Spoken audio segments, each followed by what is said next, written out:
just Google that today. Sorry, like 4 months. Oh, should we? So she was, Because we're also supposed to be, so it's like. Do you want one of us to do that?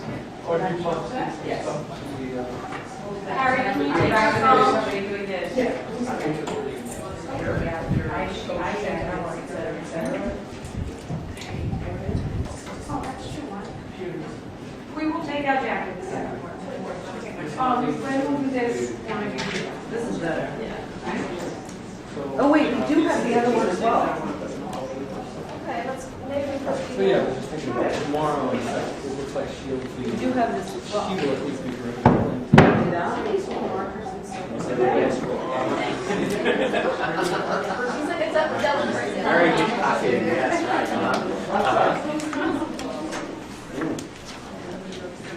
Good one. Oh, can you mark? You may. Oh. Yeah. You want to record?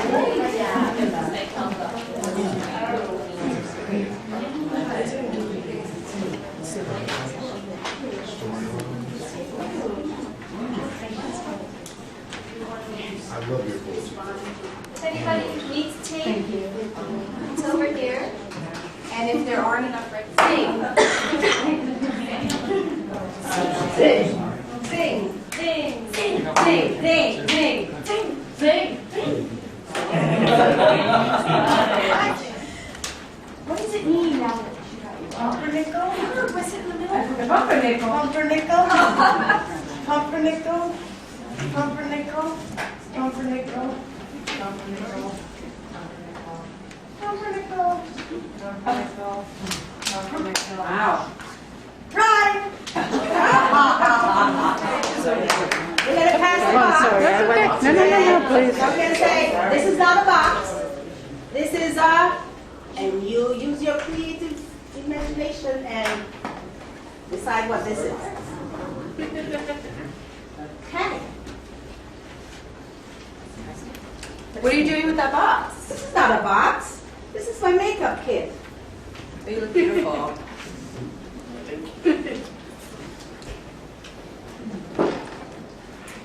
Somebody else has to ask her. What are you, okay. What are you doing with that box? Oh, this is not a box. What is it? This is my top hat. Great, thanks.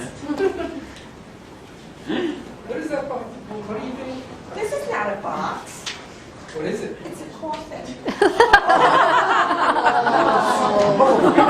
Sad. It's for my mouse. My name is Carrie Lobman, and I am the Director of Pedagogy here at the Eastside Institute. And I'm also the Director of the Developing Teachers Fellowship Program, which is a training program we run for public school teachers, some of whom are part of our panel. Let me tell you a little tiny bit about where you are, for those of you who are new to the Institute, and then I'd love to just check in for a second and see a little bit of who all of you are. Don't worry, you're not going to have to stand up, because if we went around, we'd use up most of the rest of our time. The Eastside Institute is a research and training center. It's an international center. We train people all over the world, including here in New York City, for new approaches to human development and learning in the fields of psychology, psychotherapy, education, healthcare, community development. Our overall mission, if you will, is to challenge the hegemony of psychology as sort of what defines how we see in the world. And hopefully as I talk a little bit, that'll make more sense to you. So one of the areas we've always worked in is learning and education. We do that both by working with teachers and by helping to create programs outside of school that can bring much more play and joy and creativity into the learning process. I hope you had fun with our creative endeavor. How is everybody tonight? How are you doing? Good. Great. It's very nice to see all of you. You actually look absolutely beautiful. I sit in this room a lot, and you all are particularly good. Nice and clean. How How many people in here are teachers, work in classrooms? Great, okay. Administrators, people who run programs, great. Uh-oh, we won't do that. There's a brave administrator over there. People who are in this field of psychology and that, okay. And then people who are just interested, came here to sort of see what we're doing, interested in what we're doing, great. Cool, well it's really, really nice to have you. Let me introduce you to the people who are up here with me and were your play mates. I have lots of little pieces of paper, even though I know exactly who they are. So one of You want us to hand you some? Sure. This is Joy. No, thank you. Thank you. And question. I've been on the faculty of the East Side Institute for about 10 years, and I was a preschool teacher for 12 years before that. I taught 4-year-olds. And when you teach preschool, play is a part of your daily life, at least if it's in any way decent preschool. And I fell back in love with play as a preschool teacher. And in the course of my first few years of teaching, when I was right out of college, I met the people who run the East Side Institute and who were working to develop new approaches, like I said. And in the course of that, I came to fall in love with the process of bringing play into more and more places in the world.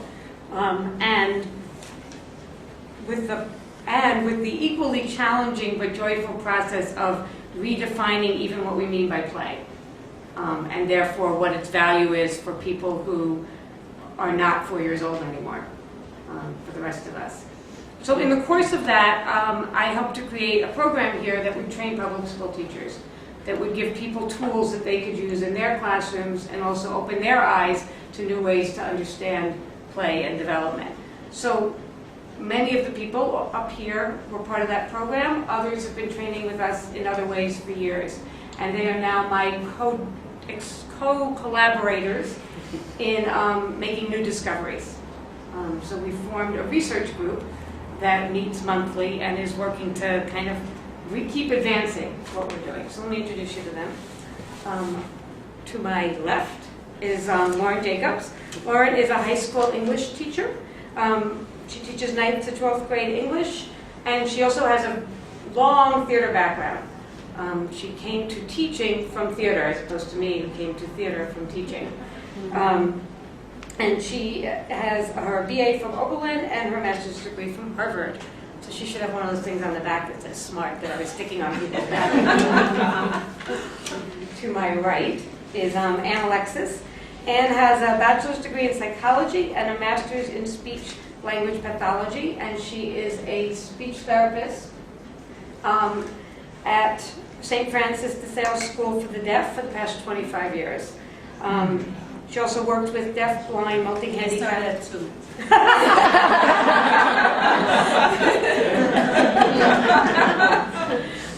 And Anne is the creator of much of the materials that you were playing with today.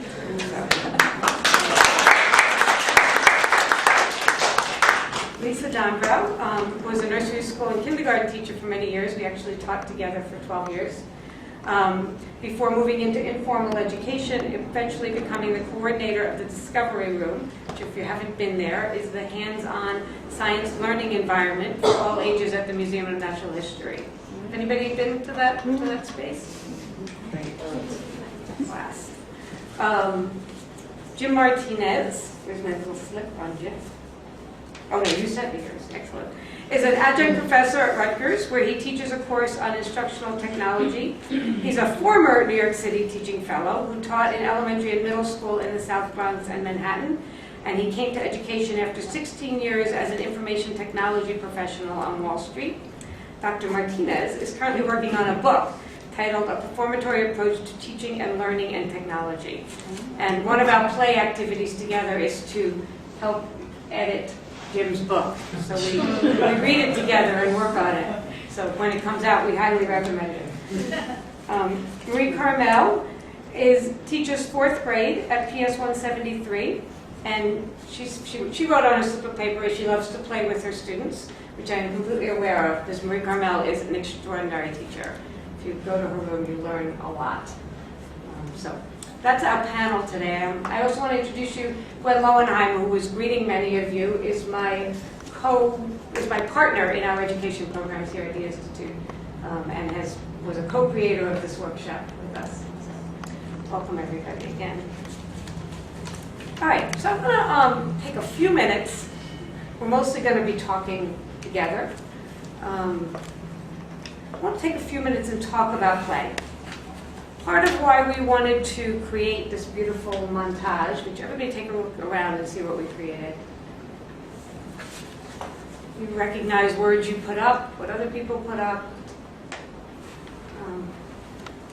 This activity came out of, I want to say months, but in some ways it's years of conversation that various parts of this grouping have been having about play. I think play is one of those things that it's very, very hard to define, and we all know when we're doing it, if you will, and we have a lot of assumptions about it. So part of what we wanted to do was to put words up and give you an opportunity to begin playing with some of your ideas and assumptions about play, about learning, about development, because much of the work that we do is to deconstruct, take apart, begin to look at what we mean by these things as part of a process of creating something new. So I'm a Vygotskian. How many people have heard of Vygotsky?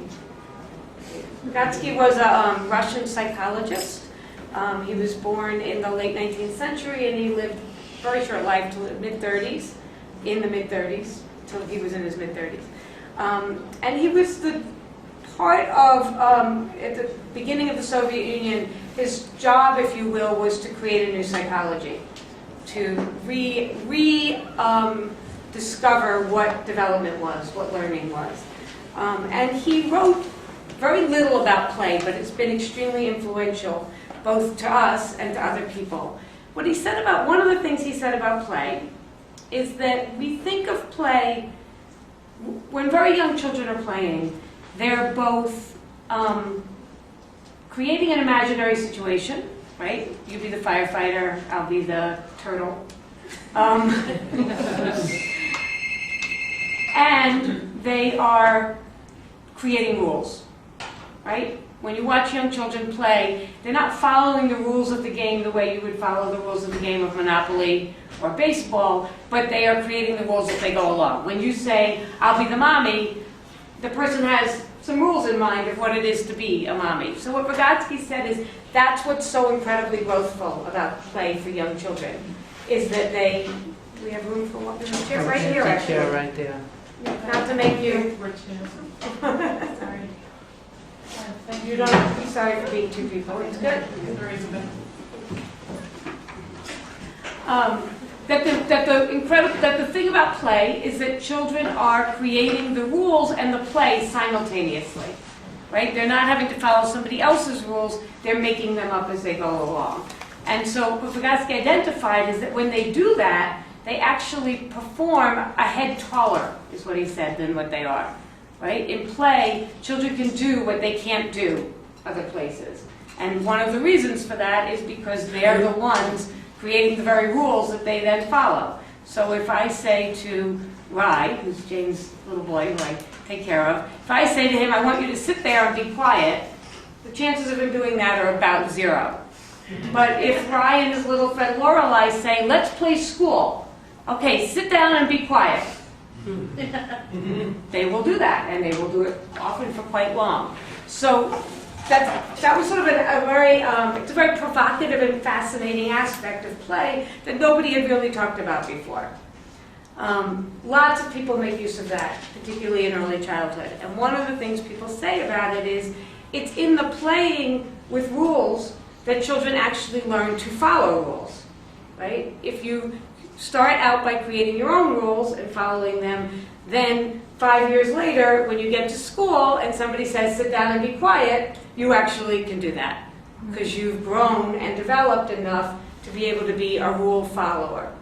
So lots of people say the value of early childhood play, very, very important. If you missed that, there's a great article in the Times maybe 3 or 4 months ago about play teaching children, what's the word for it, self-regulation. Yeah. A fancy word for that. that if you don't play when you're little, you actually don't learn how to regulate yourself later. So, I'm feeling nervous for people having chairs. We can also make a slightly second row. I don't want to see them. If you really don't, but you don't have to. Okay. Let's also make a second row of chairs. Right here. Want you to see? Anyone want to see? Yeah, just go ahead. Take that. Come on. Stand there a moment.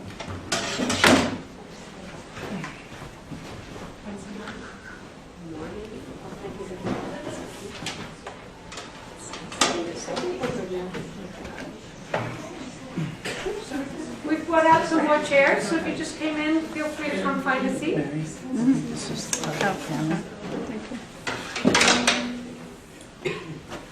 Thanks, Phil. Okay. Do you have a chair for yourself? Yes. Okay. Wow, it's not a Go find some more people, quick, bring them in. Okay, so as I said, lots of people make use of that aspect of play now in early childhood. Here's where we come in. We are, as I said, the East Side Institute is interested in creating new approaches to human development, and a key piece of that is we are absolutely sure, if you will, that it's necessary for people to keep developing. That development that you see in early childhood, if we're going to grow as a species, has to continue. We can't let it just stop at the age of 5 when children come to school and they're basically told, great, you did all that wonderful work to learn how to be a rule follower. Now what we want you to do is follow the rules. Right? So what we take that quote of Vygotsky's that talks about play and children being a head taller, and we say that's true for everybody. That if you create environments for people to play, they can grow, they can develop. And it makes sense to us because in play, we are most connected to our ability to be creators. Right? It's in that play we all did as young children that we even learned that we were creators, that we were people who could make things and make things up. So it's in reinitiating people's ability to play that we think there is hope for human beings to keep growing. And that's both true for individuals, so 2 people playing together and they're making a family together in that kind of play, and we dare to say that's true for people in the Middle East. It's true for urban poor kids in the middle of Bed-Stuy, that relearning how to play is what's needed to reinitiate human development. Last thing before I start asking questions. I think that takes a relooking at what you mean by play. Because what we're not saying, even despite our wonderful activities, is that everybody should go back to playing Duck, Duck, Goose on a regular basis. I mean, feel free if you want. I actually just met this, I just went yesterday to visit an organization in Newark that called Playworks that puts play coaches in schools to teach kids how to do recess. And one of the really cool things, their offices are in a big office building in Newark, and they've decided to start doing a recess for everybody in the office building. Like they only have one little suite, but now every day they all go downstairs to the lobby and do recess in the lobby for everybody, which I think is great. Anyway, but that we're not talking about, because the fact is we do grow up, we do learn how to follow rules, and we also get more skilled at many, many, many, many other things. So what we're talking about is rethinking about what play is and remembering the part about play that's about people creating and coming together and making things out of what is. Right? When young children play, they use whatever they have available to them to play together. So we're talking about that from play. And the term we've come to believe is most valuable for that understanding of play once you get older is performance.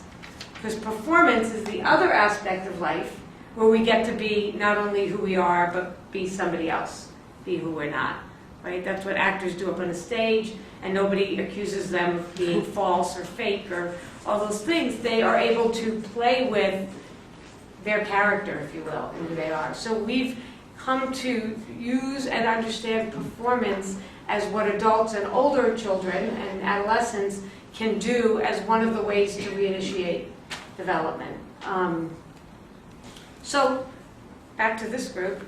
For the last, varying from 10 to 12 years to the last 2-3 years, all of these educators and I have been working to create an environment where we could play together. And the material we have to play with, if you will, is all of our knowledge as educators and what we think about learning and what we do in our classrooms, and we come together and we make use of that in attempting to create something new, something that could be of value to all of them in the work that they do. What we're looking to do is create an environment where we can grow, right? Where we can be playing as adults so that we can grow, so that we have something to give back to the children and young people that we work with. One of the trickiest things about this work, but I think what makes it valuable, is it doesn't have a particular learning objective in mind. We're not looking to create children who necessarily do better on tests. We're not even looking to create people who learn a particular thing. We think what's failing in our schools is that nobody's learning that they're a learner. Right? They're learning lots of things, or not, but they're not discovering that they're a learner. And so our work is mostly focused on creating environments where people can help children make that discovery. Again, we think play is enormously valuable to that. So I wanted to start out there so that when we begin talking, which we're going to do now, you'll have some sense of where we're coming from, kind of methodologically. Definitely. From this point forward, anybody can ask a question at any point. You could have done that before, but you didn't know you were creating the rules, so you didn't do it. So I'm going to ask some questions, but hopefully it'll spark some thoughts, ideas in you. Any questions of me before we begin? Any thoughts or? Okay, does this? Yes. Yeah, I think it's come out of a basic necessity. I think it's something that came because it couldn't help but come.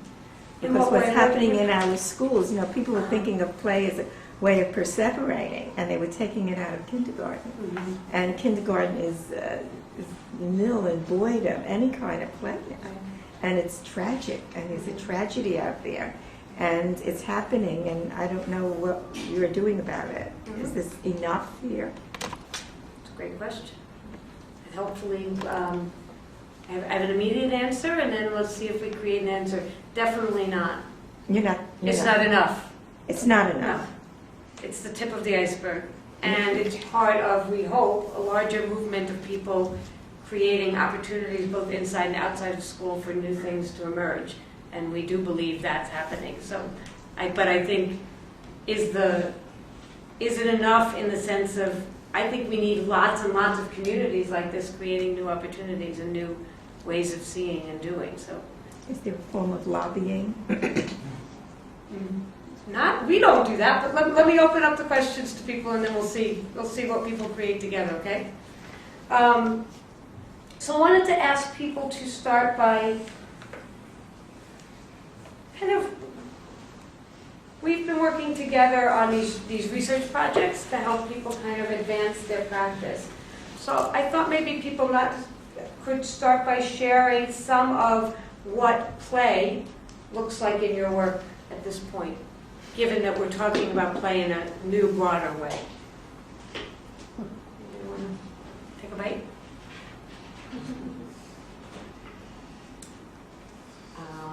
One of the things I've been working on is my role as a teacher and how I can move in and out of my role in different ways with my students. And another thing that I've been working on more recently as well is how I can ask my students to take on more developed roles at different moments in the classroom. So I might ask them to perform as active listeners or play at having an accountable conversation and make it feel a little like they're trying a game of that rather than sort of giving them new rules and expecting them to sort of get it right away. And then my role part of that is how can I sometimes be a facilitator and sometimes be a director and sometimes be a participant and sometimes be a leader and move a little bit more fluidly, play a little bit more with what my role can be with them and play a little bit more with them about what they're about and with and in what they're doing. How successful are you? Pick a day. I don't know. Depends. And how would you, Measure. yeah. Because you need to measure. Why do we need to Because measure? they want you to measure. Because they're making you measure. And you have to make it measure. Because Okay. they want it. But who wants it? NCATS, all kinds of organizations out there, wants proof of the measurement of your Well, work. I think actually a really interesting aspect of our work is that it coexists inside schools, where I completely agree with you, measurement is being demanded, and because it's something that's been created completely independently of the school system. So none of these teachers have to come and do this with us. Their principals didn't send them, they weren't mandated, they chose to do this. That gives you, and we are not funded by the school system, by the government. We're completely independently funded by people like you. So it's like PBS. And next on mobile corporation. That's funny. So that gives you a lot of freedom to choose to invest in your development and to then try some things in the classroom side by side with your need to follow the rules. So it's sort of an interesting response you had, Marie Carmel, because I think one of the things you do beautifully and struggle with is Marie Carmel is a great game player in her classroom. She uses improvisation games, some of sort of like this is a box kind of games that we were just playing with her kids all the time. That lives side by side with the fact that she's told this is the curriculum you have to use. So the play, if you will, there's so many levels of play there, right? There's the play we're doing together when we meet. There's the play of the improv games that Marie Carmel is using with her class. And then there's the playing with the curriculum that she's handed that you have to do if you're going to be creative inside an institution. But the fact is, we live with constraints everywhere we go in life. Schools are just an extreme version of it, right? And we find ways to creatively interact with those all the time. So my answer is that we don't. We actually have the freedom not to measure what we're doing in those ways. The ways we measure it have everything to do with who's sitting in this room. We measure it by do more and more people want what we offer. And And we measure it as well to the relationship that's developed between the children in the classroom environment and myself. Yeah, that's measurement. Yes, that's my measurement. And the fact that my children are not afraid to take risks. The That's a fact measurement. that Those are all measurements. I mean, in your view, but in my view, it's not. I mean, for me, it's just a natural thing that you nurture in children. And you have to nurture it in every classroom in America. But what I'm saying is you just try to nurture through game, teaching the children that, not teaching them, really creating an environment where the learning is such a way that we are having fun, we are taking risks, and we are learning together. I'm not saying it's easy. No, I call it bootlegging. I mean, I work with students and I say it's time for you to bootleg education. Okay. Just bootleg. I mean, I'm teaching them how to do this, but I have to do that. It's part of my work, and it's not so honest. Because I don't feel like I'm being dishonest. no, I'm just using strong words here. Yeah. Because if anybody would come into my class and hear me talk about bootlegging education, And they're looking at me as a professor in a college, well, what's this woman doing here?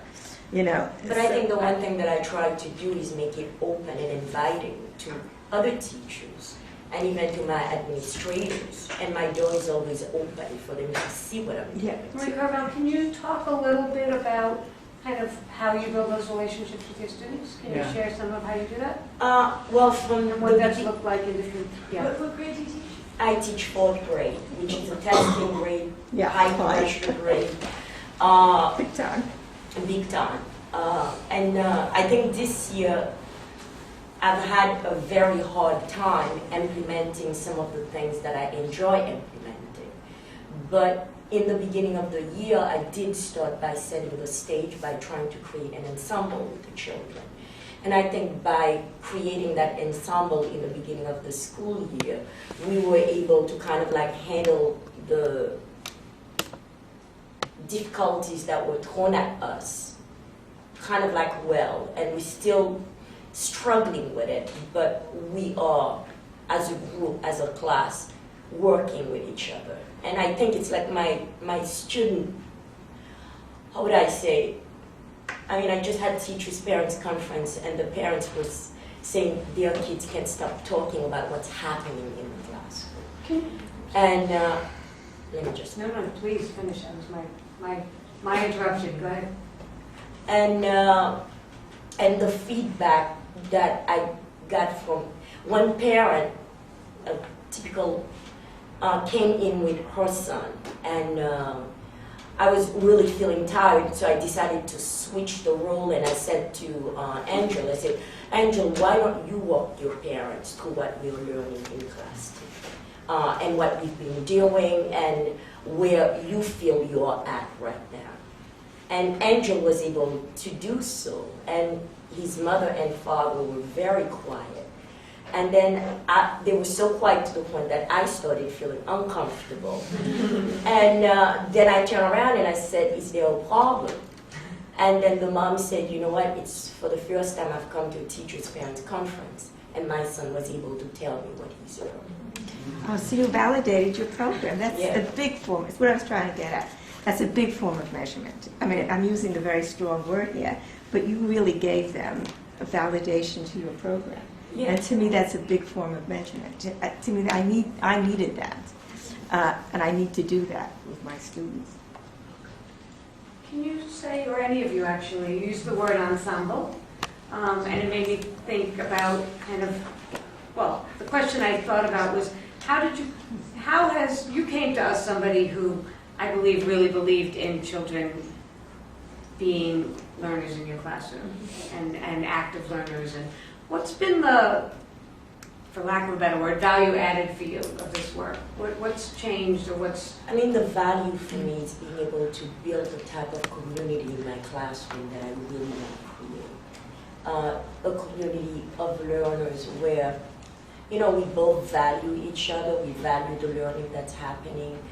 And I think in creating that community, I'm not saying it's easy to have, you know, your issue or your problem, but for me the value is being able to have that strong community working together to the same goal.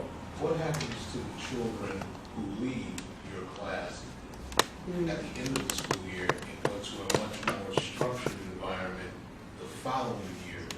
How are they able to make the adjustment? Because they've been in an environment where they've had the freedom to learn.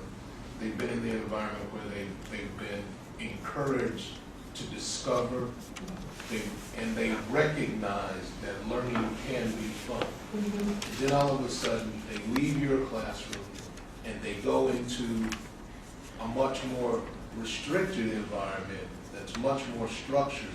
What happens to those children? Because all of a sudden, their dynamic has changed.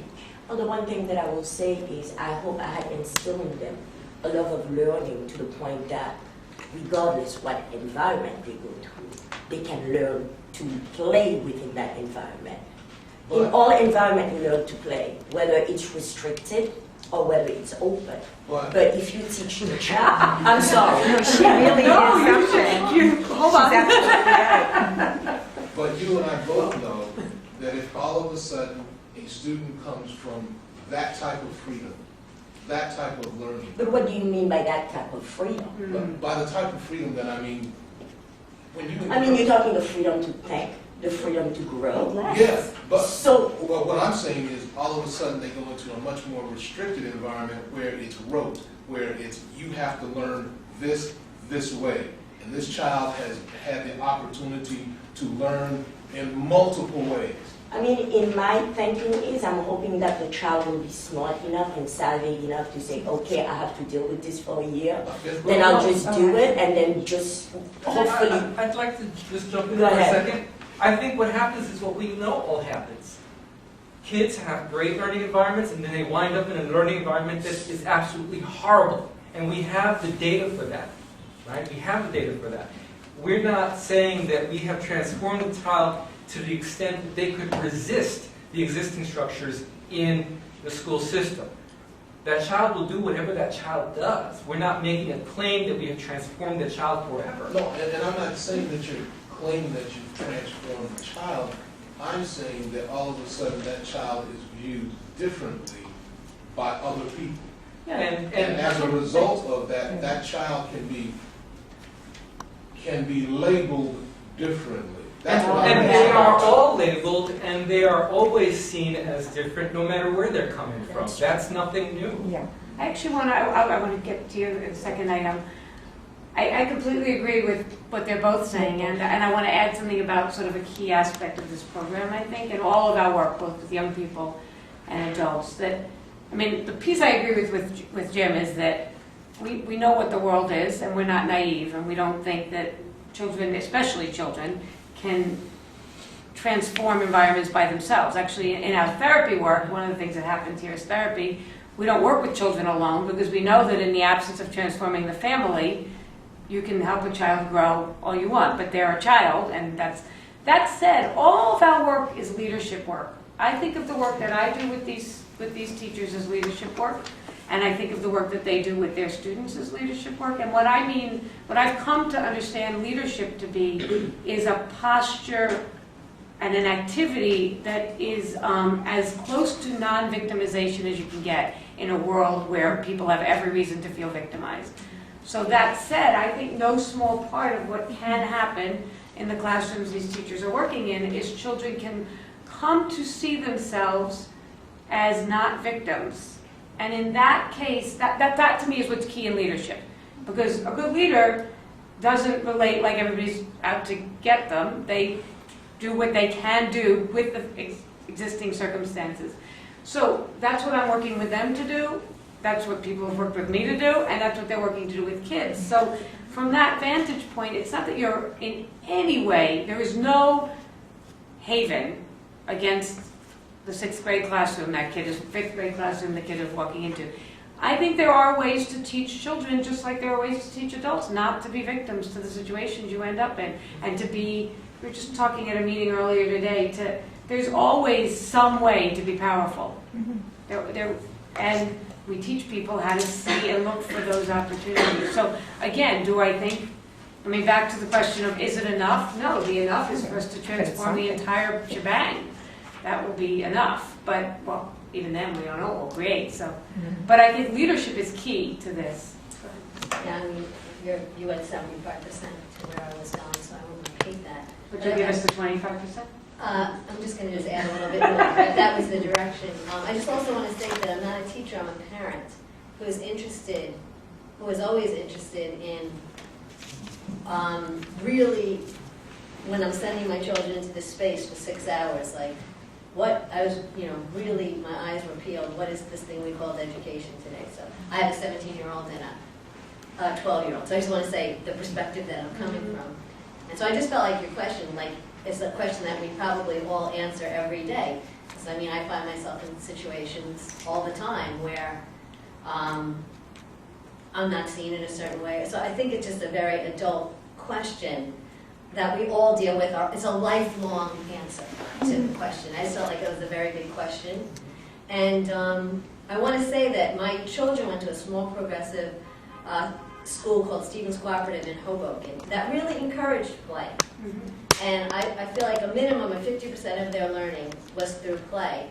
And I recently moved my 13-year-old to Nightingale Bamford, which is an all-girls, traditional academic environment. And I will tell you, let me just go back, and I'll try and make this short. My older daughter transferred there in the 9th grade and had such success. They invited me to enroll my younger daughter, and I did, but not realizing or the different developmental time, 6th grade. So my 6th grader had a panic attack of the nature you are suggesting. And so anyway, for 3 months she cried every single night, just collapsing under where she would have a history assignment and then decide to draw a picture and attach it to the paper. And when I went in, this is a true story, she was asked to write a paper, she decided she'd draw a picture, she attached the picture. When I went into my parent-teacher conference, the history teacher was like, what is she doing? It's so weird the way she draws everywhere. You know what I mean? I will only tell you that that was October, and she cried straight through till December. And I was in there like 6 times. Like, I thought I was going to die as a mother. It was really very difficult for me, honestly. But today, she has found a way. Talk about the opportunity to grow. She has found such potential in herself through this incredibly adverse situation that she got straight A's yesterday in her, and a report card that said she is one of the most dynamic students that ever has come through this place. So I just want to say that there is life, and so the answer is not to feed someone a steak if they're going to hit a hamburger the next day either. Like, there's a bit. Anyway, I hope that helped. It did help. I wanted to just check, was that the question you were asking? Because I realize in some ways we all quickly jumped to answer the question. What's your concern about that situation? Being very honest with you, I am extremely concerned about young black males. I'm concerned about a young black male that's in your classroom who is encouraged to be independent, who is encouraged to be a thinker, who then leaves your classroom and runs into someone who does not encourage that. And all of a sudden his behavior is considered belligerent. His behavior is considered resistant. And all of a sudden, he is labeled something else when he was a brilliant student in your class. And all of a sudden, 5th, 6th, and 7th grade, he is now a behavior problem. And then all of a sudden, he is labeled special education. And then all of a sudden, by the time I get him, his motivation for learning is shot. That's my concern. That's isolated. Again, to echo what people were saying, I don't want to say that this is like some idealistic or panacea, but given what you're saying, which I think we're very grounded in the failure of the school system and the ways that young boys of color have been marginalized, and so that's there in what we're doing. And I think so an important part of what we try to do in that kind of situation and many others, because we're developmentalists and we're like about growth and development and whatever we do, is find ways in all of this work to involve the young people that we're working with in creating the environment for play, so that they're not just playing, but they're coming to see themselves more as environment builders and learning. We didn't talk so much about improvisation, but that's one of the tools we use of how to improvise with what you've got. So I think a very key thing to do with a young man who's going to face a lot of pushback if he's independent and is how to work with what you've got. How to be playful and how to be accepting and how to be creative with the next teacher that you have. And I think people spoke to that.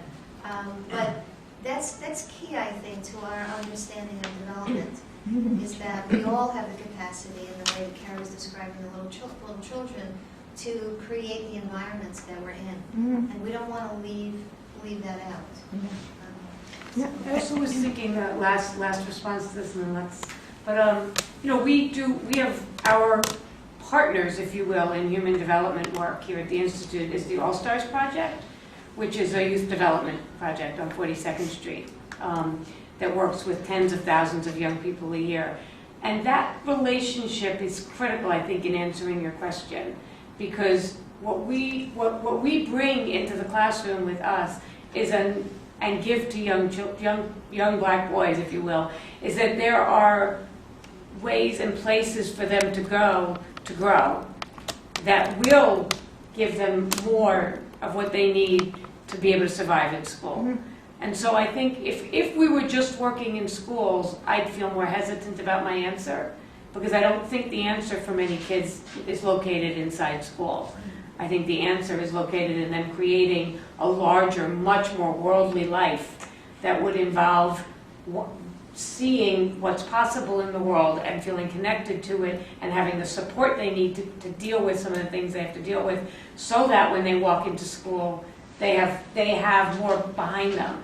And I don't think, even as good as we are, I think if we were just working with kids in schools, we wouldn't have what we need to give that. So I think that's no small part of what we're able to do with kids, is that we convey that there is a larger world than what's going on in school. And there are other things for you to be doing and part of. And I think that helps in that situation.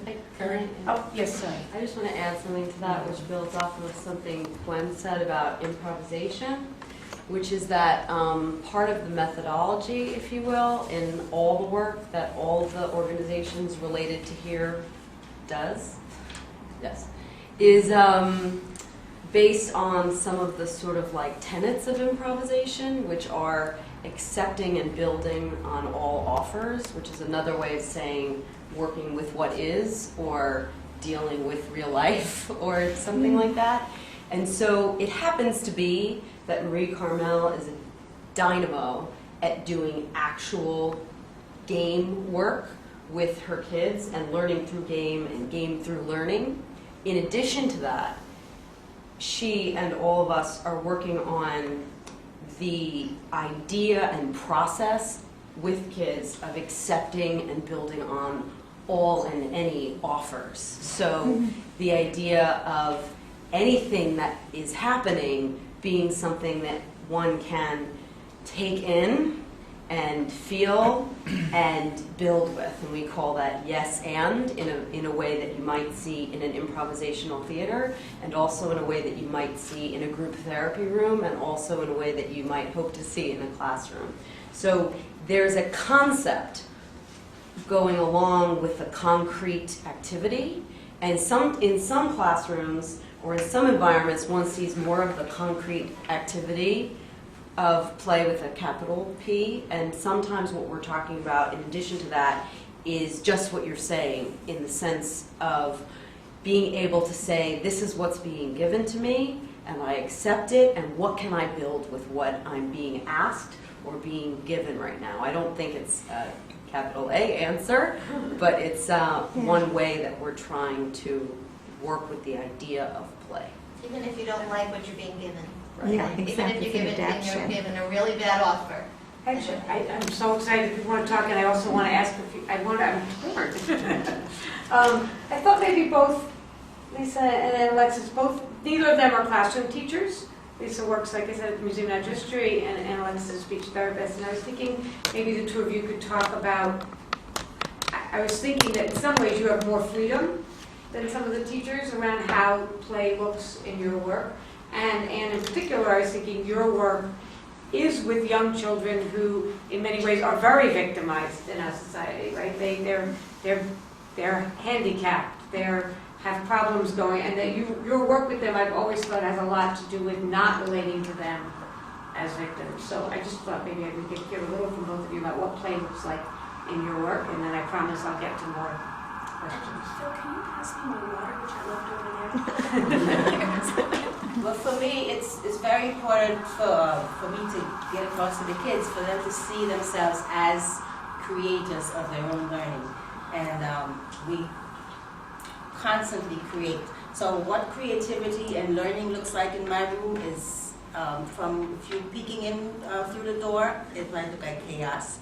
It might look like fooling around. We stand, we dance, we clap, we do the rain dances.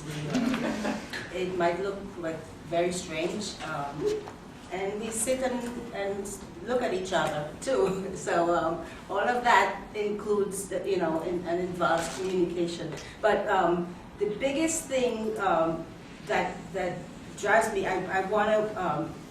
And I want to get the kids to make the connection, making the connections, seeing, what are we doing? Constantly asking, what are you doing? What am I doing? Having the kids ask me, having, me ask them, having them ask themselves, what are we doing? And hopefully, we're learning. We're learning, we're playing, we're dancing, but we're not only dancing and making, Indian rain dance sounds. We're also, noticing patterns and repeating patterns, and that transfers into syllables and words, and so it's all making the connection is so vitally important in what I do. Can you tell your trouble story? Okay, so I have this kid. He gets into a lot of trouble, and so he's one that his goal. Or the teacher's goal for him, is for him to, cooperate. He has a hard time cooperating, and then so he doesn't follow the rules, and so he gets into a lot of trouble. So he walks in. He doesn't listen to the rules. He doesn't follow anything. He just does what he wants to do. Even in your playful environment. Even in my playful environment. So at first he had a very hard time with me being silly. So I was just being silly, and he says, "Are you going to be in big trouble?" He said, "Maria Bartolillo is going to tell you. Maria Bartolillo is the principal." He says, "She's not going to like that."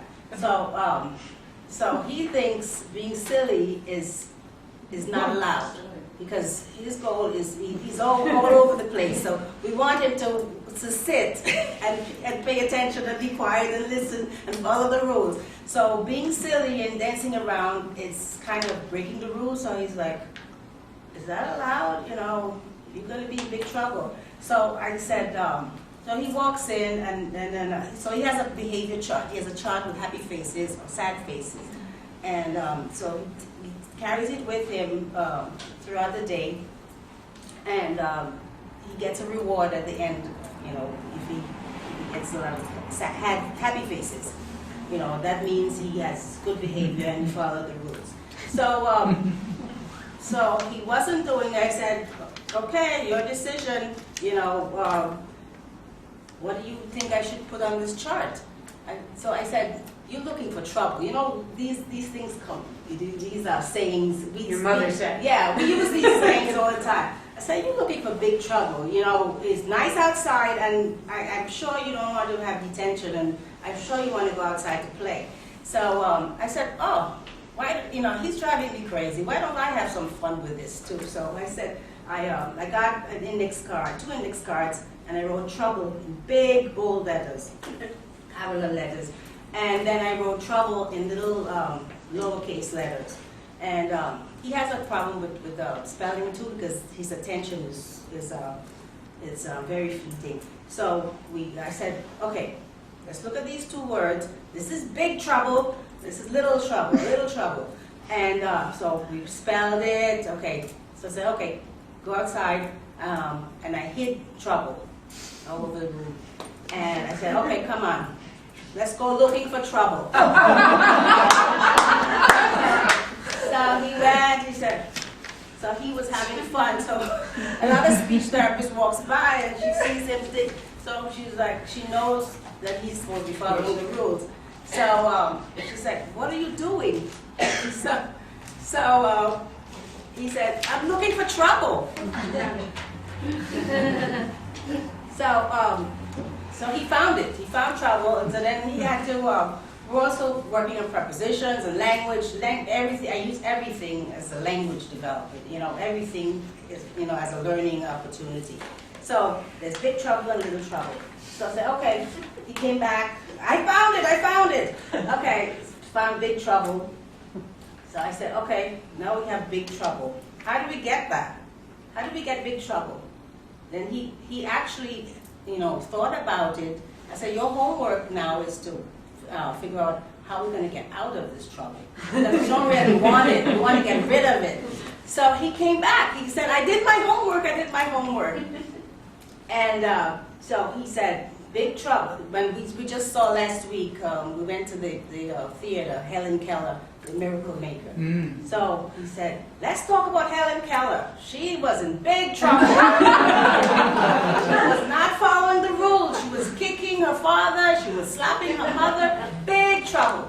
So we wrote a list of the big trouble, the things that she did that were big trouble. This is Justin.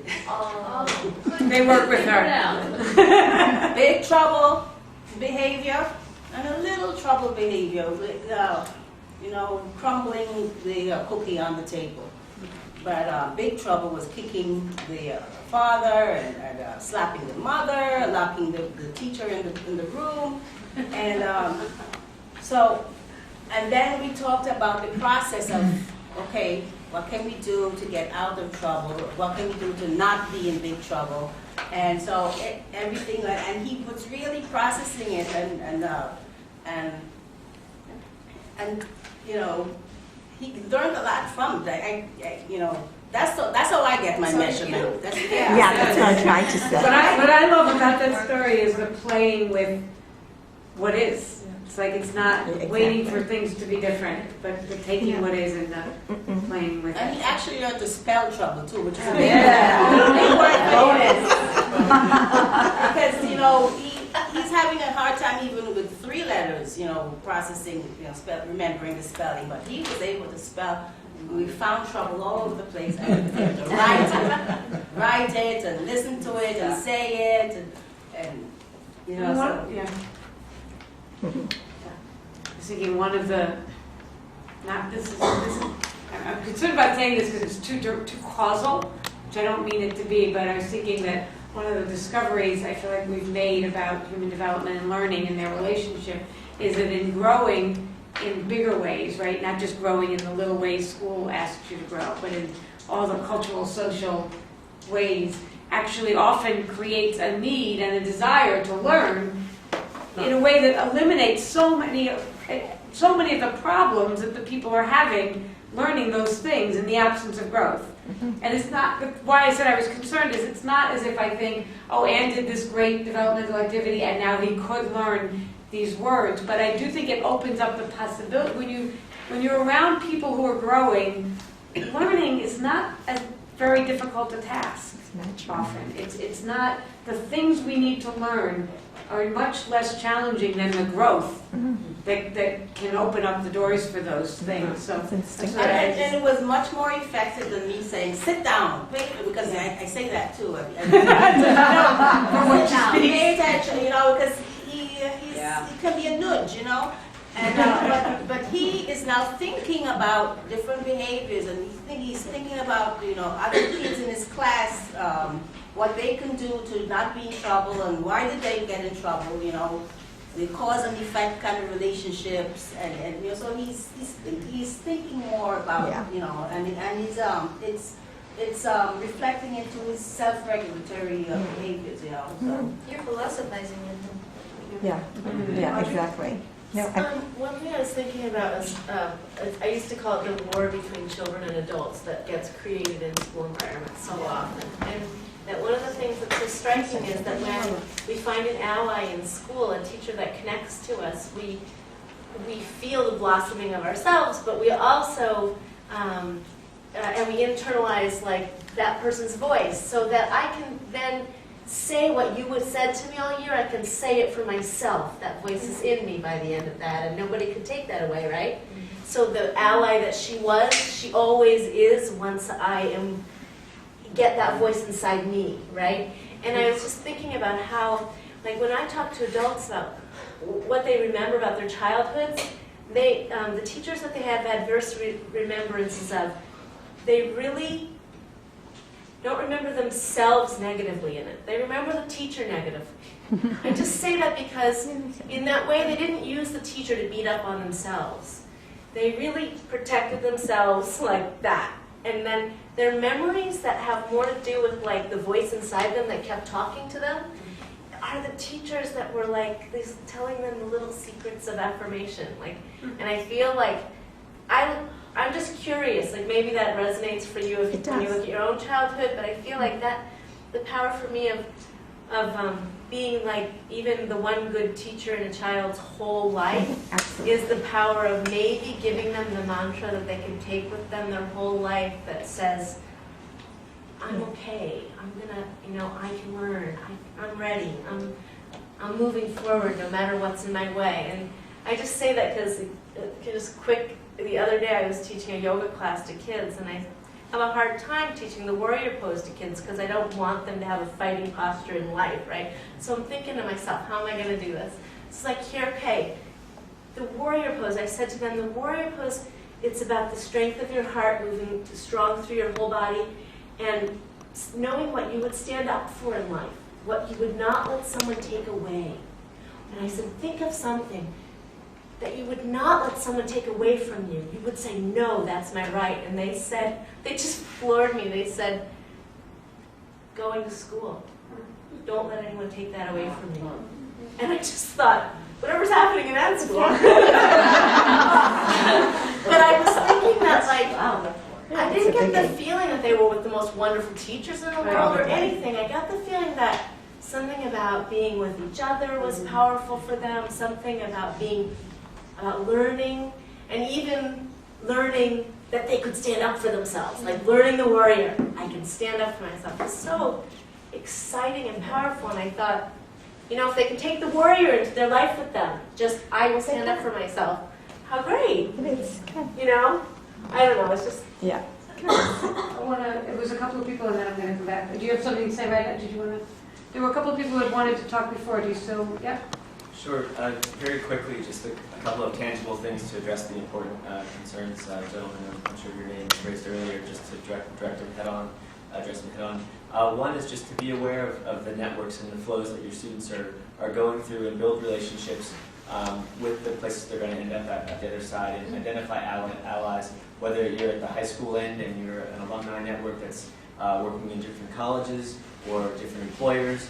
And we do see in the research from Columbia University and other countries and the United States that agency that is strengthened in students can very easily be lost, and that part of the deal is figuring out, helping those students track into channels where there'll be other people to assist them.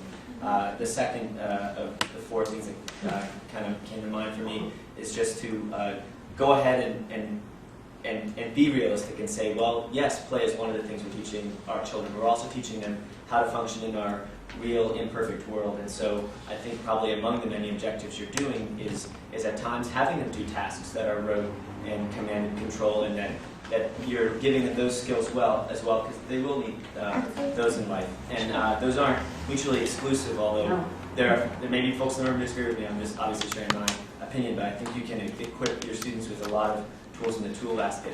The third thing I would do, even with younger children, is to directly tell them about the fact that you are teaching them deliberately some things that they may not have already learned, and things that have a potential problem in the future and how they're applied, and make them aware directly of this potential risk, and give them sort of upfront support in dealing with that future reality. And the final thing is, unless you're at a perfect school, you'll have the opportunity to practice this right because your kids will get other teachers in other classes, or maybe it's the principal, or maybe it's the assistant principal, or someone else. And so what you can do is you can empower that student to say, all of a sudden when they're like, we just had this whole conversation about respect, and I just can't believe it. I just talked to the principal. The principal totally doesn't even respect me. He's the principal, And then you say, well, you know what? One day you're going to have a job, and I can promise you, all the jobs you'll have, you will one day have a job where your boss is a jerk. That's the one thing we all get to have in life at one point. So here's your chance early on to play, to practice, to try on the role of how you deal with that. So what are your goals? What are the different, let's act out now. You be the principal, you be the student. Act out all the different ways and see how the different ways you can get your objectives. So those are four possible answers to what I think is an important point that you raised. I wanted to pick up on one of them. and then give you all a direction to try something. So I was thinking, the second thing you said about we don't just play, but we also try to do other. I think one of those radical things that we're saying is we think all of what we're doing as human beings is performing.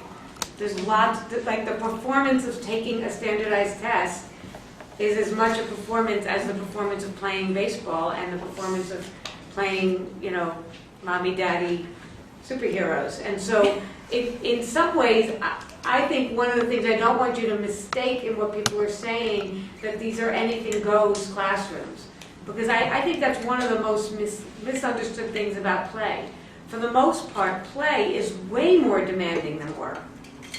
At work, for the most part, you know what to do and you do it, right? Or you don't do it and you get in trouble. In play, the rigor actually is in following the rules and being creative. It's a much harder activity to do for children. So in that way, if you walked into these classrooms, the kind of play we're talking about is not usually people rolling on the floor laughing, throwing balls at each other. I think people bring as much of that as they can because there's not nearly enough joy in people's lives. But I think the rigor of having to work together as an ensemble, which I think was the key thing I heard Ray Carmel talk about, what it means to learn to work together as a group, that's hard work for kids. That's like very demanding, much more demanding than sitting down and filling in little bubbles.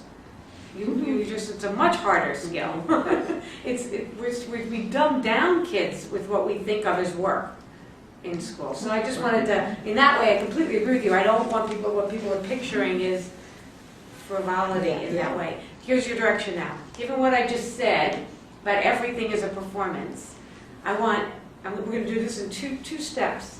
I want us to try and do a different, this is not a critique of the one we did, a different performance of listening from this point forward. Okay, so I want you to think about how you listen. Are you sitting here, are you listening for, oh, I agree with that, I disagree with that? Are you listening for how you relate to what people are saying? Oh, that's just like my experience. Are you not listening because you're busy thinking about what you're going to have for dinner when you leave here? Are you listening for the passion in people's voices? All those things are ways people listen. I'd like everybody to try listening in a new way. I'm not even going to tell you what way. Just however you're listening, see if you can listen in a new way. And to help us do that, I'd like everybody to get up and change your seat. So, Lise, do you want to share some of what it's like to do play and learning at the museum? Sure. I mean, I first wanted to say that talking about places where you do have more freedom. I mean, I actually chose early childhood to begin with, I think in part because of my interest in play and that I wanted to be, that play is one of the main things I like to do with kids. And then I transitioned to informal science learning settings, eventually at the Discovery Room, and there is a lot of freedom, a lot of play. I see it as performance. The people I work with don't necessarily, but I see it as we're inviting kids and adults to perform as scientists. We're inviting them to use the tools of science, including the tools that we all bring, our senses, our curiosity. So just some examples, there's, if you don't know the room, there's a paleontology section where kids can put on goggles and use chisels and a brush and help excavate fossils from the Gobi Desert. It's actually an important fossil. We talk more about not knowing. I'll come back to that. But and adults can do it too. Yes, I said children and adults. Yes, okay. And or we have activities related to biodiversity. Like using magnifying glasses or a flashlight and a clipboard to do a survey of a life-size model of a baobab tree from Africa and look for all the animals there. And older children and teenagers and adults can also use powerful microscopes to identify microorganisms and examine the crystal structure of rocks from Earth and space. Those are some of my favorites. But I also was thinking about what you said about learning, about it not being a place where anything goes. I mean, that was certainly important to me in my classroom. I think it's important to anybody who's trying to create a classroom community where, you know, where people take responsibility. Even in my setting where it's not the same people every day, it's, you know, it's a drop-in situation. They're visitors and they're all ages. I do ask them to help take responsibility for the environment. I'm thrilled about the freedom that they have to choose what they want to do and the amount of time that they spend and who they want to work with and all of the social possibilities.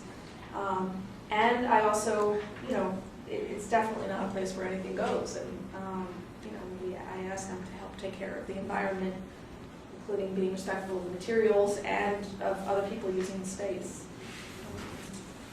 And the other thing I was thinking about is that even within these settings where there's lots more freedom than a lot of other people have in schools, there are plenty of challenges and contradictions and resistance to play as pointless activity, and the pressure to make sure or prove that kids are learning something or to justify that what we're doing works, whatever that means, usually without asking what it means. So the Discovery Room is part of the American Museum of Natural History, which is very much an institution about knowing, as are, of course, schools and many other institutions in life. I think there is that tension between, you know, me coming to the museum as with expertise in development and play, but not really a big body of knowledge about any particular kind of science. And so, you know, I wasn't and not quite legitimate there in some ways to some people. Thinking you used, I don't know if you use this phrase, pointless activity, which is something we talk about often as one of the values of play, is that it's one of those activities in life that it can be pointless, meaning it's not for something else. It's a value in and of itself, and how hard, I think if there's a conflict that everybody has, it's that they're working in environments where everything has to have a point. It's very, and again, I think what's very interesting about what Lisa's saying to me, and thought about before, is we're not against the knowledge that the Museum of Natural History has created. It's like fabulous. So what I love about the Discovery Room is actually it's side by side with this building that is sort of the epitome of what humanity has discovered, living side by side with an environment where people can play for no other reason than the joy of playing, and that those two things living next to each other, I just think is not something we commonly have, right? We're either working or we're playing. We're either, you know, doing something for something or it's pointless. It's not, but I think the most developmental things are that they go in and out of each other all the time. I think in parenting, that's probably more the common experience. You're going in and out of teaching something and just being and surviving constantly, and that's partly why children are able to grow, because they're being taught things, you know, like stand there when the red hand goes up, you know, across the street, at the same time as they're just living with everybody. And so much of their learning comes from the just living, not the lessons, if you will. So I love that about the museum, is that those things live together. Can I just ask with that?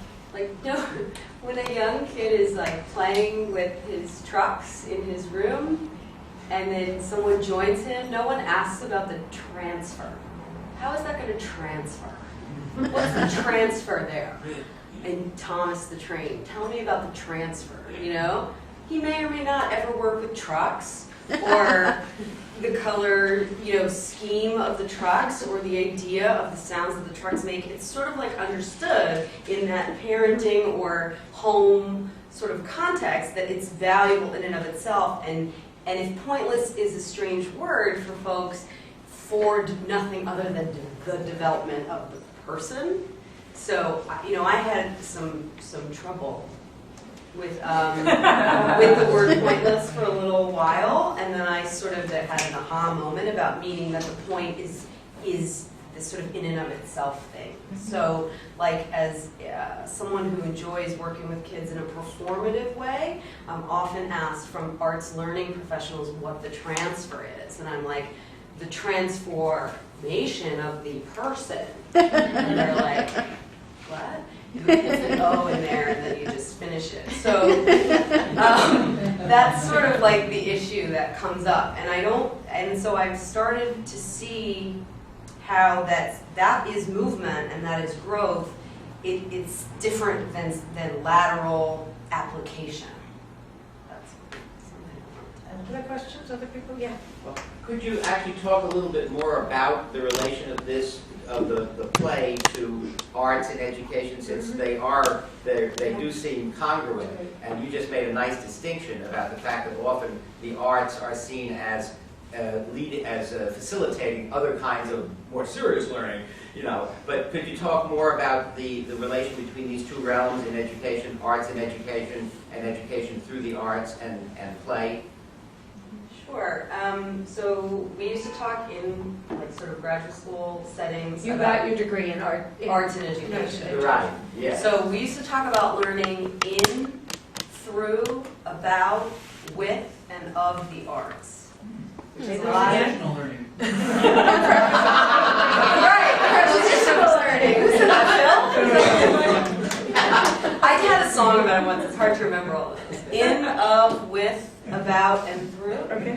That's right. Maybe Justin would like to make a song with me about that. So, and they're like, I think that they're all valuable, and they're all different. Mm-hmm. So I don't think that it's problematic that learning math with and through some arts ways might work. I think that's good, and I think that math folk might like it. Mm-hmm. At the same time, also, there's theater class with a capital T, where you either make a play or put on a play. And I do a lot of that when I can. And that's also a value because it's sort of big C creative and really out of the box for a lot of kids who don't do that kind of thing. And it's the talent of others, and it's also great. What I'm learning now in this work is this other thing, which is small C creativity, small P play, small P performance, small T theater, that it's in everything, and it can be in everything we do for the purpose of developing and for the purpose of enjoying being more and enjoying learning more. And I don't know that the capital A arts and education community as an official institution has a handle on that any more than I do. So that's it's like trouble with a big T. Yeah. But why don't you take this opportunity? Gwen is going to be teaching an online class in a couple of months that I think is actually builds off of what Lauren was saying. So the class is called Everyday Creativity, Teaching and Learning for the 21st Century. Key thing I think about that what Lauren was speaking to about this pointless activity is that learning itself is a creative activity. So the how it is we learn is where creativity lies, and there's so many ways to create that activity, that's playful and adventuresome, whether or not it looks like the arts, And so I love what you were saying about how wonderful the arts are a part, and let's use them more, and don't leave out that we are essentially creative beings, that we have the capacity, we've created so much in our lives as human beings, as a species, but we're very much out of touch with that capacity to create new things, new ideas, new possibilities, new ways of having families, new ways of doing learning.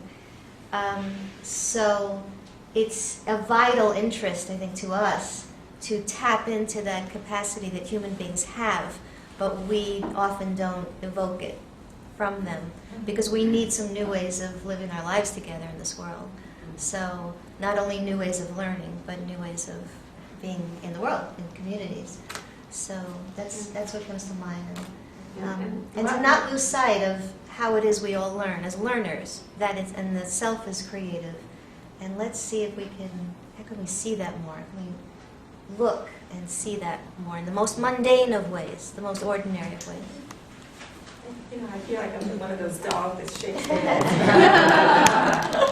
I haven't done that in a long time. You know, I'm hearing some really good stuff here. There's no question. I'm out in that real world out there. What do you do? I teach teachers, so. And I'm really there. I mean, the accountability is unbelievable. So I'm really hearing it's a little bit of a breath of fresh air for me. Thank you.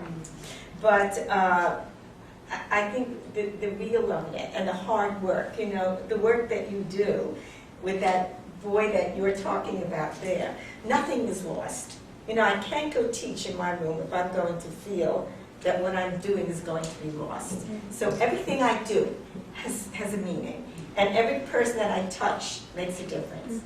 And I cannot teach in any other way because it has to work. And if it just works for 5 minutes, 10 minutes, a year, then that year is of value to me. And I have to tell those students it has to be of value to you. You have to feel that value. So the experience that that child might have had for 1 year with you is already some kind of a foundation that child has already had. It's like a vitamin. So nothing is lost. Nothing is lost. And everything is gained once they've touched it and tasted it. I had a question actually. Could you talk a little bit about how your group works, the teachers, and how people become a part of it? Sure. Well, I mentioned at the beginning that this grouping of people, I've worked with everybody on this panel in varying ways for several years, some of them for much, much longer. And about 2 years ago, a number of the teachers that I had trained somewhat formally, so people who had been in training programs with us or taking classes, said that they wanted to continue to work together. And they wanted to continue to not just be, again, I don't think any of the learning, hopefully this is your experience, I don't think any of the classes or workshops we do here are people just the passive recipients of what we do. We create this together, which I feel like we're doing tonight. And there is a shift in saying, I want to help create this. I want to be part of developing the kind of work that you're doing and the methodology that you're doing. So that was what I heard people saying to me. We want to take a step towards being, not just learning this, but helping to develop it. So we formed a group that's now in its second year. The first year, it's so funny how you don't know what something is until you're further away from it, right? So the first year, I think we spent the entire year every time saying, so what is it we want to do together? And it was clear we wanted to do something together, and there's ways I could be very critical of myself about that I should have directed it more, but my experience now is that we needed to go through that for some people to make a decision, you know, I can't take responsibility for this. Like, I wanted to be more of a passive learner. I'm not sure I can, time-wise, want-wise, do this. And what emerged was a core group of people who really wanted to take some responsibility. So this year what we decided to do was create a task for ourselves. So we're creating, do people know about action research, where you research your own classroom and you develop? We're creating activity research. Activity theory is what Vygotsky's theory, it's one of the ways it's talked about, which the difference between action and activity to me is activity is constantly being reinvested, recreated. So we're doing activity research. Each person has something they're in the process of deciding they want to study and further develop simultaneously in their work. And we meet monthly and we continue to work on those projects. And in between, people go off and do various things in their work. So that's in some ways what this group is. We have lots and lots of trainings for teachers, including ongoing ones. Some of the people in the room, Audrey, where are you, Audrey? Audrey is in that, Catherine is in that. For people who are newer to our work and want to be learning this approach, and then you can graduate into the taking responsibility group. You'll be asked to take responsibility. I love the research part of this because I became a fan of play, and then I decided to go get my doctorate, one of the less playful activities in the world, if you want to. A lot of rules. But I did it in order to study what we're doing here, this work. So it was like a constant fascinating back and forth between how do you study something without totally distorting it and making it as unplayful as the day is long. And one of the things I have the freedom to do now that I am out of that and a professor and a tenured professor is that I can create the very things that I'm interested in studying. Right? One of the things I think science has distorted about studying human beings is we expect people to step back from what they're doing, stop making it in order to understand it.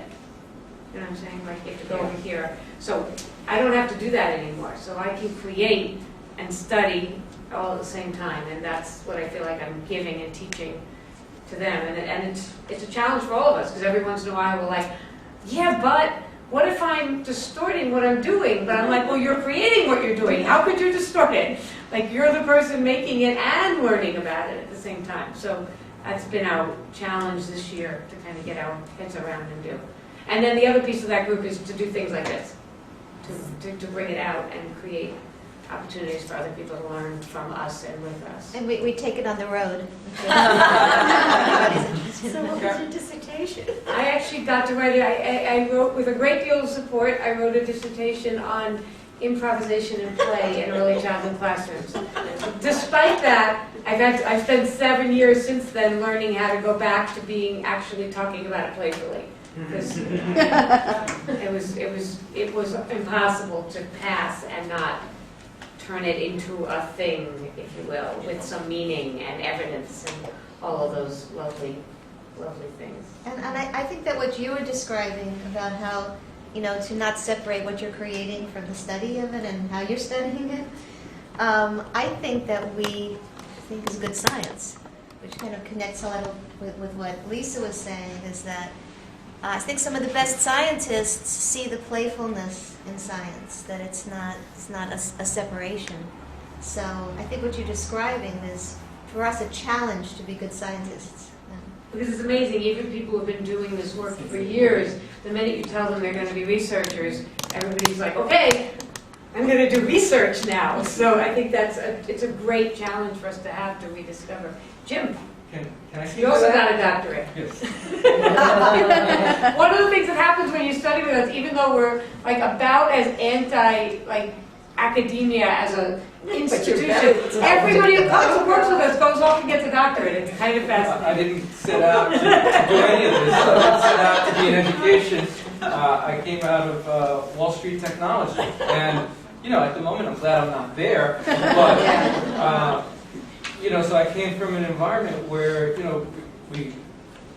I became interested in education as a byproduct of being involved with the All-Stars Project and having positive experiences working with young kids. And wound up as a New York City teaching fellow when the dot-com bubble burst. And we needed to go find other things to do until the economy came back. And so and when I was growing up, I always wanted to be a scientist, which led me to technology because that's what I could get, given that I didn't go to school in great schools and great neighborhoods, and there were a lot of things that were unavailable to me for whatever reasons. So I became a teacher knowing that things like the All-Stars Project and Development School for Youth worked for inner city kids. And I was interested specifically in learning development because that's what they said they were talking about. And so when I was a financial contributor to the All-Stars Project, I got very invested in, where my money was going, because I was an investor in that. I looked at myself as that. And so I wound up in education. And I wanted to do technology in education because I felt that that's what I did, and I was really good at that. And I was interested in doing that in the schools. And I found that, one, I couldn't do that because they needed third grade teachers. So I wound up being a third grade teacher.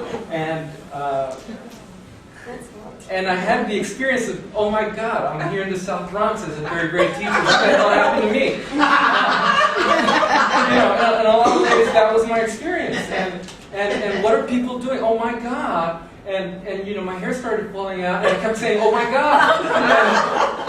And I came back to Carrie and Lois, who I knew were at the Eastside Institute, and I said, oh my God. I can't do the things that you guys have been doing with inner city kids in these outside of school programs in school. I don't understand a lot of what I'm doing here, and I understand there's a way to create learning and development. I've seen you do it. I've talked to the young people. I've worked with the young people. I know I'm a good guy for them to have in their lives because I have something to offer them. I've learned that already, but I couldn't achieve that in a public school on my own. And so we started doing the workshops and started doing a lot of work together around what it was I could do. And one of the things that I could do was play. I have no, theater, I was a technology guy. I'd rather be, in a lot of ways, I spent a lot of my life in a cold server room figuring out the problems and solving them. And I enjoyed, that was play for me. I loved doing that. I had no passion for investment banking, but I loved to fix the problems. And so in school, I initially started out with, well, how can I fix this problem? This is like a system, like any other system. Here's the news flash. The system cannot work anymore. It's broken. It cannot be reformed. It cannot be fixed. I can't fix it. Nobody could fix it. You got 3 million teachers in America. They can't fix it. I think that I would just shut the shutdown button, shut it down, let's build something new. Reboot. No, not just reboot. Let's just build something new. And what I found in this work is that it was all about figuring out how to build something new. There's a methodology to that. It's not a random thing. It's not like, pounding on some clay and saying, look, I did it. There's real work involved in figuring out how to build something new. And I learned that, and as I was learning that, I found that it helped me stay in the classroom. So anybody who wants to solve the problem of teacher retention, well, I did 7 years. That's 2 years more. That's 2 years more than the average, right? And I left because I wanted to grow some more as an educator. And I found that when I made the offers to my administration for leadership positions, not as an administrator, not as a dean, but as someone who was working with teachers around technology, someone who's working with teachers about building the classroom as an ensemble, as a group, that was not heard or understood, or whatever people do when they say no, that's what I got. I got a no around that. And so I understood that, one, I wanted to learn more, and so I wound up in the PhD program. And two, that in order for me to keep growing, I had to actually leave school so that I could come back and work with schools as me, as someone. I can walk into pretty much any classroom of the teacher that I know, or teachers that I know. They'll say, he's a guest in my classroom, we'll talk to the principal, and we'll do some technology stuff, right? I can get into any school I want to. That's cool. And if I go back a couple of times, the kids, you're back, Mr. Jim, you're back, Dr. Jim, you're back. What are we going to do today? Are we going to play a performance game? Because I've learned how to play the performance games, even though there's a way that I never felt comfortable playing these performance games. It's like, Carrie, you're going to make me play another game. And the kids have this response to me. And the teachers have a response to me. The teachers, you know what? I knew you were going to be coming in today, so I made a little bit. I got here today. I was going to call out. I'm like, well, if people want results, I'm getting results just hanging out. I mean, I'd love to have a full-time job, but at the other time, I'm having the best time of my life looking at people in situations who are trying to do something new with their students, because I find the teachers, when I talk to them, they kind of understand, and it's almost like seeing improvisation in the wild. You know, the teacher who grabs the kid who's got ADD and who cannot, but she needs to continue writing on the board. You know, that's... Come on, honey, stay here. I'm going to teach you. We're going to do this together. You know, that's improvisational, and there's a way to do more of that in the classroom. And I found that with the technology, this is my bit over here, this technology. Administrators, school people, they tend not to understand this. They're taking their work. Okay. I found another one. And so that allows... Sorry. That allows a tiny bit of space. Jim, what's the word on there? Can't see it. Technology got a little bit erased. Oh, okay. And this says play as a means for, it happened to be here. So people around technology, they sort of, they shy away from it. And one of the things I always had going for me inside a school building is that people understood I could fix a computer. I mean, that was cash value. I mean, you know, they didn't have to pay someone else. Oh, get Mr. Martinez to go do it. He can fix for computers. And so I turned that into Jim's tech class eventually, where I wound up being a tech teacher in a middle school. I moved out of the elementary school. And had a lot of fun creating environments because nobody knew what was supposed to happen in tech class. Right. So It's almost outside of school. it's almost the closest you can get to being outside of school, exactly. And so, For a brief window here. yeah, and I had the kids creating all sorts of things, and I realized that as they were creating, I did these open-ended kind of assignments, I was challenged to want to keep up with what they were creating, because I had 150 students, and they were generating a lot of stuff. And how do you value that? How do you assess that? How do you give a grade to that? And they were making demands on me in very particular and direct ways because I was creating leadership in the classroom. That was my goal. My goal is create the learning environment, and the learning environment has to have leaders. And the leader can't just be me. That's too easy to fall into the teacher trap of being in charge of everything. And so that's how I got here. Yeah. It's been a nice journey. Learned a lot from Jim. Any other? Nice to hear. They start going back. It's not going back. We have a few more minutes. Are there questions people have? Yes. This is probably from left field, but I can't be in this environment Is this and left not field ask or this question. Right field. Artie Duncan made an incredible announcement over the weekend about No Child Left Behind has now failed, and we're going to change the measurement from punitive to positive, which would appear that your methodology is so aligned. What do you think?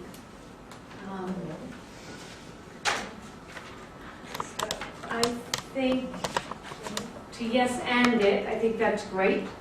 And what I would urge, what I do urge people to do is that if we don't take a look at the learning model, the how people learn, then what we measure remains what we measure. But I'm all for, I think that, I actually, when No Child Left Behind started, I just started, or I was just finishing graduate school, and you know, most progressive educators were about as critical as you can get of it. And you would think, from how they spoke, that everything had been going great before then, and that what was being taken away from them was the world's best educational system, and that how could these people come in? And I was deeply offended by that. If there was one thing they were right about, was we had failed. We were not educating the vast majority of poor children in this country.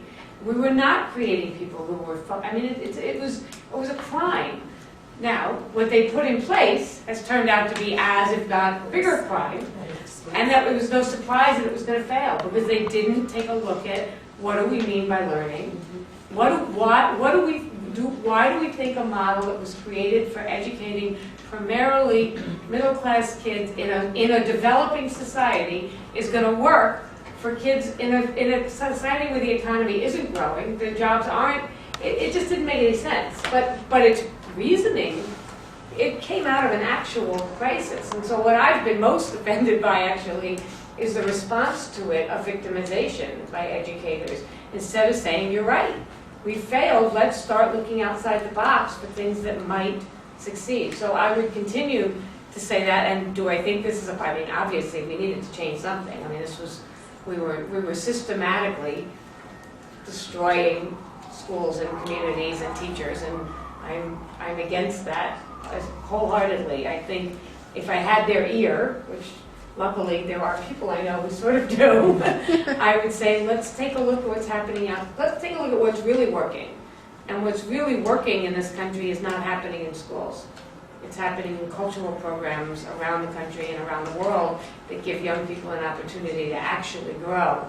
And I think until we're willing to question whether the model we have for school is viable anymore, I don't know that reform is going to, as somebody said, is going to make a difference. So I just want to add it might make a one thing humane difference. I hope people's lives get better. I dearly, dearly do. Yeah. And one of the ways I think that what we're participating in and helping people to question that is to create programs like those multitudes of cultural programs where kids are growing. You know, there are successes, and they're mainly outside of schools, and to show that there are environments where kids can grow and learn. So that we have to do that side by side with the talking about it, is to show what's possible and to then take it into challenging policy. It is happening. It is happening. Yeah. Jane? I just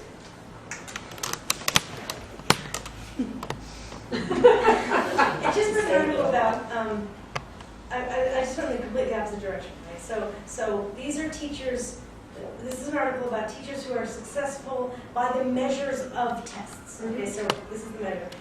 There are teachers who are good at that in schools that are transformative, that do really good things and the whole culture is good. There's teachers who do good at that, are successful with their kids in schools that are crap. And then there's teachers who are crap in schools that are crap. Well, Lincoln said. And it just seems to me like what these researchers did was they looked at what do they have in common. The teachers who are good in good schools and the teachers who are good in bad schools, in what they call typical schools. And they Which is very telling.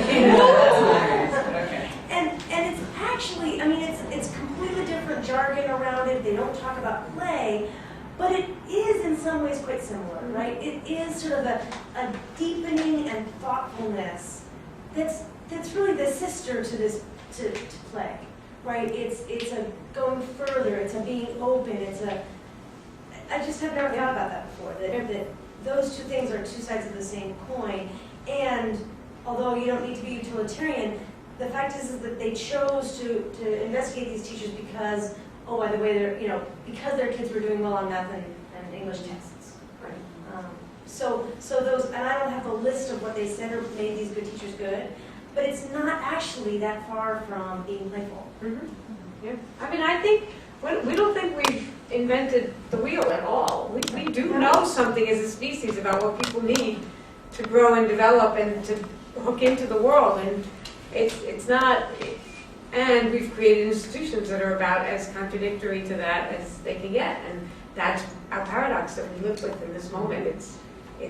I think we can't separate ourselves from it. We can't say it's the problem is over there. It's not our problem, or I'm going to create an oasis over here because it is what we've got. It's the cards we were dealt, if you will. And so I think it's how do you creatively engage with that, both as James is describing in the schools, and simultaneously create independent institutions that one day you could point to and say, why am I sending what? Like what? Let's look at these things. And the evidence is kids do better in school when they're engaged creatively other places, even in bad schools. It's sort of frightening that kids can handle, as we were talking, really bad conditions when their lives are richer and they have more in it. Last thing, and then I'm going to... Would you say the place to begin is outside of school? I think Is it a better place to invest time? I think a huge investment is needed outside of school for the reasons Glenn was saying, that it's a place where we can do radical things. You can do much more fundamentally changing things. But the vast majority, the percent of our population that spends its days in school is not insignificant. And I am not willing to abandon them to those 6 hours. So I think it's a dual front in that way.